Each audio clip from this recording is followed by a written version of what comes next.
بڑا ہی اہم سوال آیا ہے مختار احمد فروقی ضلع ایبٹ آباد سے۔ سوال یہ تھا کہ کیا عورت سے حق مہر معاف کروایا جا سکتا ہے یا نہیں کروایا جا سکتا؟ ہاں، سوال اہم ہے حق مہر کے متعلق۔ اس کا جواب یہ ہے کہ اگر عورت چاہے تو سارا حق مہر معاف کر سکتی ہے۔ اگر عورت چاہے تو سارا حق مہر جو ہے اس میں سے آدھا حق مہر معاف کر سکتی ہے۔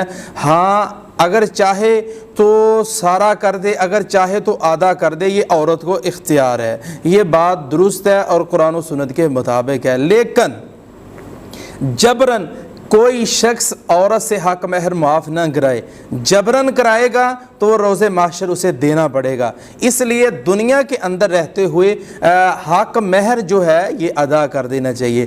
ہاں، حق مہر کے متعلق ناظرین کے سامنے میں یہ بھی بات رکھ دینا چاہتا ہوں، شادیوں کے مواقع پہ پوچھا جاتا ہے جی 90 پیسے باندھ دے، فلاں پیسے، اور یہ کہتے ہیں جی جو شرعی حق مہر ہے، نہیں، لڑکے کی جیب کے مطابق لڑکا خود حق مہر خاص کرتا ہے جی میں اتنا دینا چاہتا ہوں یا اتنا دینا چاہتا ہوں، وہ حق مہر جو ہے ادا کر دے۔ حق مہر جو ہے یہ ادا کرنا لازمی اور ضروری ہے۔